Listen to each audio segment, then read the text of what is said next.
everybody, and welcome to episode 5 of DPSI with myself, Aggie. Let's kick it off with the news.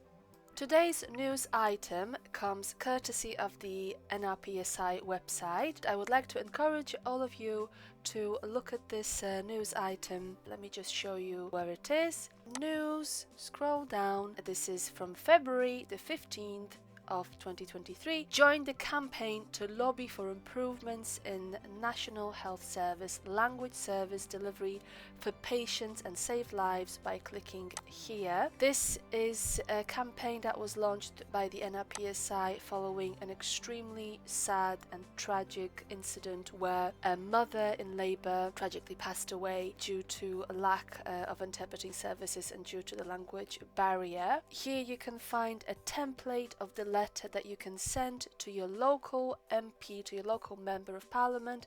I have done mine to Kate Holland, MP Labour for Blackburn, and this is an extremely important campaign because it's asking for raising awareness and asking your MPs to report whether the NHS trusts and GP surgeries adhere.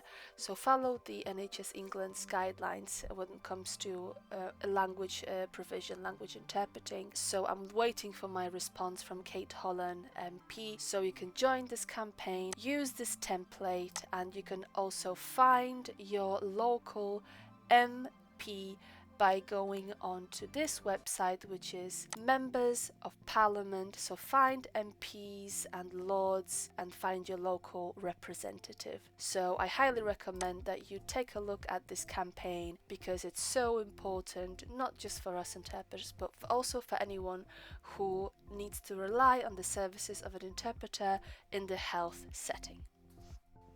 So just as a quick recap of last week's episode, I was talking about taking a good look at your current schedule and considering planning the appropriate amount of time that you would spend on studying, learning, revising, working with your study buddy. I recommended between 1.5 and 2 years for a busy mum, dad, carer, parent, / maybe you're a working interpreter currently, someone who has a lot on their plate.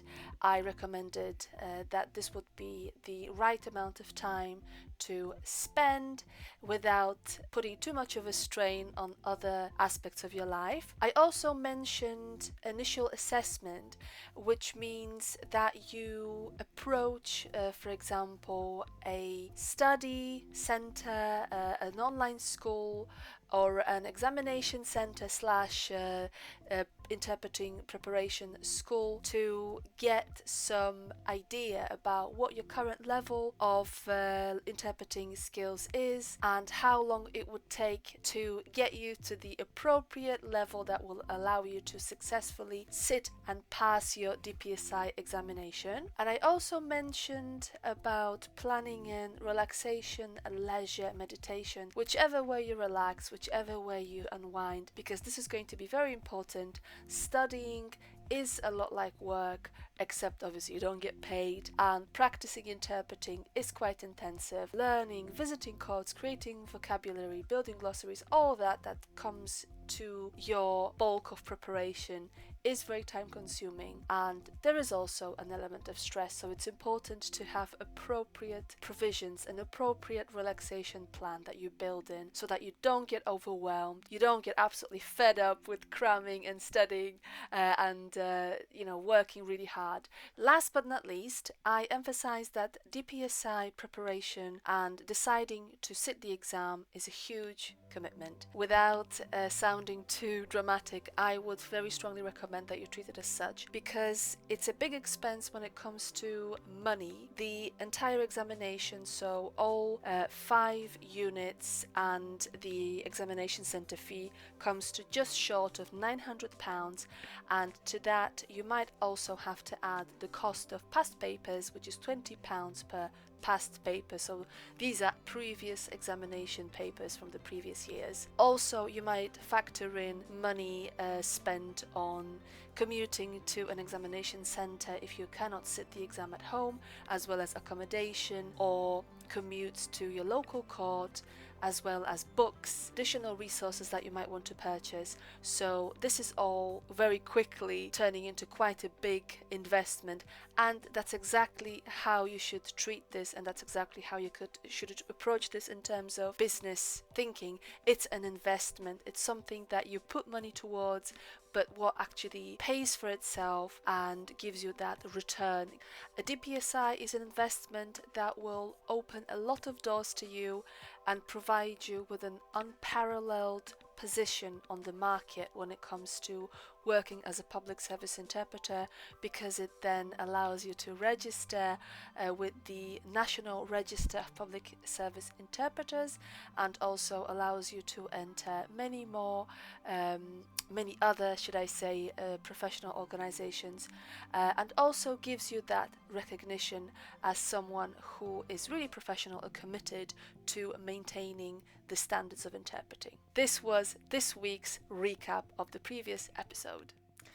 So there is this saying in English, 20/20 hindsight, which means that you only can look back at an experience from the perspective of having been through it and see, oh, I should have done it that way. And indeed, reflection is a very important part of an interpreter's development. So today I would like to discuss with you top 5 mistakes that I made when preparing for my own Diploma in Public Service Interpreting examination back in 2014. Let's kick it off. Mistake number 1, I already mentioned allocating the appropriate amount of time for your period of study, whether you are studying by yourself, with a buddy, with a study group, on a course, whichever. And my mistake was that I was very keen on sitting the exam as soon as I did my course. So I enrolled on this course in late October 2014, and up until June 22nd, I was constantly almost studying and working, which in itself isn't too bad if you think of it in isolation. But at the same time, I was also working firstly part-time and then full-time as a bilingual outreach assistant. So I used to only work 3 days, and then I would have 2 days for study. But then I was made full-time, and this is when it started to become a bit of an issue, because I had a lot of duties at work. I had to prep things, make some resources, and at the same time I was preparing for an exam. Looking back, instead of doing the June session, I would have gone with a November session just to give myself a bit more breathing space and approach the whole preparation more as a marathon, as a long process, rather than, oh, let's get this as quickly as possible. Looking back, I think I should have taken more time. Mistake number 2, and this is again something that you may not have the control of. I was at the time working a so-called day job, Monday till Friday, 9 till 4, and I was working with a very varied group of children. I was supporting primary school children from the ages of 3 all the way till the year 6, so 11, and I was working in multiple skills with different ability groups, and it was quite an intensive job in itself. And just before the exam, I just worked a normal day like I did before, and looking back, I probably would have taken an unpaid day of leave just in order to be able to unwind, relax, take a long walk, go to the gym, whichever, rather than jumping from fairly intense, sometimes stressful and challenging job into an even more challenging and even more stressful thing that was my oral exam and then written exam. I actually remember, this is quite funny, looking back, but I remember going for my written exam and then forgetting my keys. So I locked myself out and I didn't have a spare pair. I had to wait for my landlord to give me a spare pair. And I went to school, wearing my examination clothing, and the head teacher was like, "Oh, Miss Kvitchen, you look very smart." I said, "Oh yeah, well, I haven't had an exam the other day." But I just remember it as being perhaps a bit too much all at once. My advice to you would be, even if you can't take a full day off just before the exam, at least take a half a day, or really make some space to unwind, do something that you enjoy, do a face mask, do some exercising, and help yourself to get the best night's sleep that you can get just before the exam. Mistake number 3, and again, some stress is fine. If you don't take the whole examination seriously, if you're just like, yeah, I'll be fine, probably not the best attitude, not the best approach.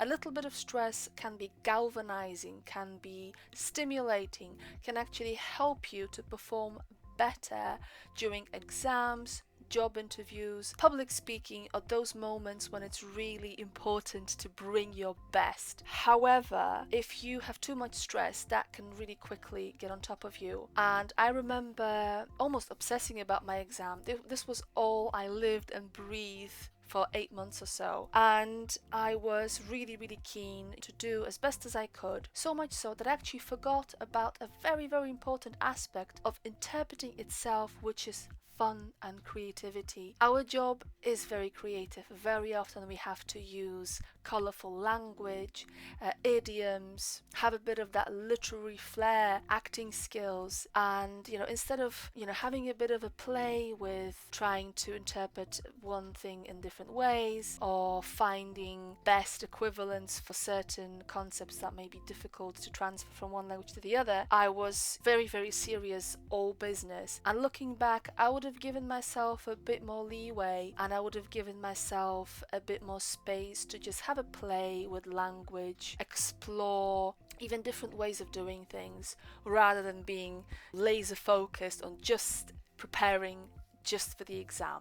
Mistake number 4. I already mentioned in the recap from the last episode that fun, leisure, rest are important. In fact, they are just as important as being productive. You cannot perform on high specs the entire time. You need some downtime. One of the biggest mistakes I think that I made in that period was that I said, okay, right, so we are doing this exam, no more fun, we're not going to do any leisure activities. And actually saying this, I actually realized just how ridiculous that was. But I cut down a lot on a gym, partially because I was made full-time at one point, and my study buddy, she could only do studying during the weekends and evenings because she was quite busy during the week. But at the same time, pushing away fun and depriving yourself of things that make you happy is a big no-no. Make sure that you built in and that you actually plan an evening with your friends, a cinema, a mani-pedi, whatever makes you happy, whatever helps you to relax,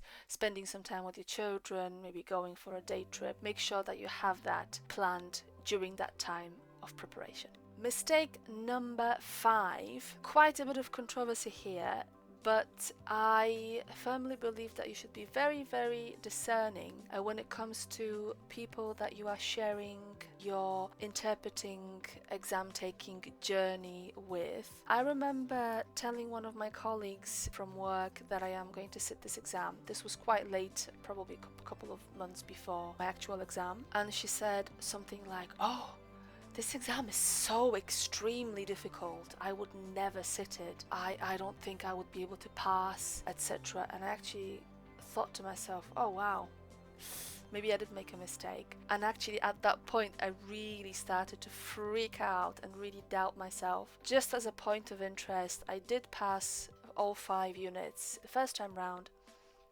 I think I had merit from units 1A and 1B. I had another merit for one of the translations and 2 distinctions, and my translation into English was a pass. So overall, pretty happy with the result. But I listened to her words and it really cast doubt on my own abilities, even though I have been working as a public service interpreter at that point. I was regularly doing translation jobs and some interpreting jobs, and I had really good experience with doing that. Hearing those words, oh, I would never have done this, I actually forgot that I had all that experience, I had the skills, I have been working hard, and it really hindered me in enjoying the process and in actually getting to the right mindset before the exam. I understand that you might be tempted to share this with your friends, with your colleagues at work, with your family. But I would think very hard about this, because people might really feel that they want to support you, and they might not think about the implications of what they are saying will have on you. For example, they might think, oh,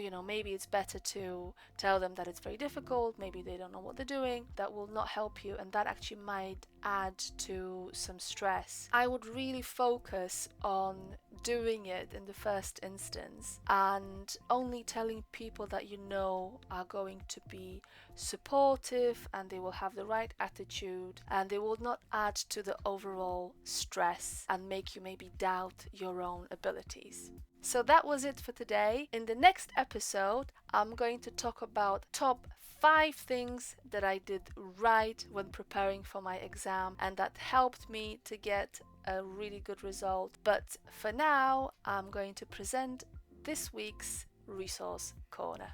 So this is a very, very good resource for everyone wishing to sit the Level 6 Diploma in Public Service Interpreting exam. This is Chartered Institute of Linguists' own YouTube channel. They post very useful resources, films on sitting the exam and some advice, for example, like the ones I have mentioned about the platforms that will be used during the examination, like the MS Teams. Also, they bring the news, such as the newest translation qualification. They post news about opportunities for interpreters in particular languages. This could be a particularly useful resource for prospective candidates wishing to sit the DPSI. It's a webinar presented by a fantastic, well-known colleague, Manchester-based lawyer linguist Sulechan. She is discussing how to upskill to become a professional interpreter, and there are other useful videos. I recommend that you subscribe to the CIOL's own YouTube channel, and you can find it by typing in CIOL, enter, and there it is. In today's Resource Corner, I would like to introduce you to someone. Michelle Deeter is a Chinese to English translator and interpreter and a lecturer. Her LinkedIn page is extremely valuable, not only for Chinese to English interpreters and translators, but for anyone who would like to get the feel of the DPSI exam, in particular the Unit 1A, which is a scenario role play. So she writes and publishes those scenarios on a regular basis. Let me show you one of them. So for example, this is a practice dialogue that she wrote. It's about shoplifting, so you get the context, there are some pieces of advice. This dialogue has a lot of dates in it, so that immediately tells you that you probably have to take some notes, and you have an example scenario. Let's have a look at another one.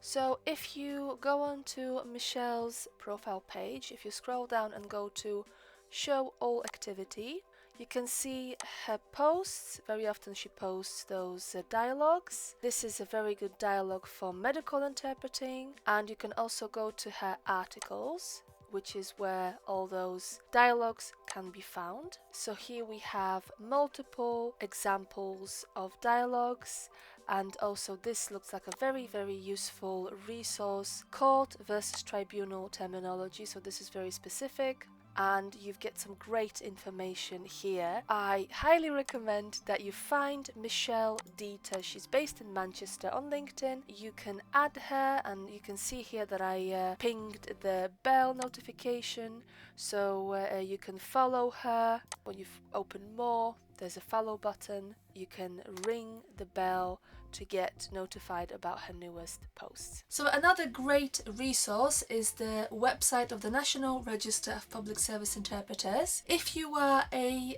public service interpreter, you can find out about interesting CPD, so continuous professional development, initiatives and webinars in the news section, and you can see on this side we have general news, and we also have more specific tags, for example CPD events that might be of an interest to you. Recently I took part in a session by the AIT, proud to be an NRPSI registrant, and this was very useful. But you can find out about different CPD events that might be relevant to you. Fraud prevention training in March. Some of those events are free. For example, this one organized by the Association of Interpreters and Translators, and they are in chronological order, so you can see the newest one comes at the top. Also, if ever, and perhaps you are not a registrant yet, but if ever you are asked for an interpreter in a language that you don't work in, you can actually set up an account yourself, a free account, to browse colleagues, browse interpreters by language, postcode and security clearance. So let me just show you what this looks like. Obviously I am a registrant, but you can also be registered as an NRPSI website user. So you can also register as just an NRPSI website user. I am registered here as an interpreter, but you can set up a free account, like I said, and you can recommend vetted professional interpreters with appropriate clearances. So this is a great resource for you if you want to know what's happening in the world of public service interpreting, if you want to know about initiatives, campaigns, events for your professional development. This is a very, very great place to start. That's it for today. Thank you so much. Shukriya. I'll see you in a couple of weeks' time, and until then, keep safe, keep learning, and keep growing. Dziękuję and bye bye.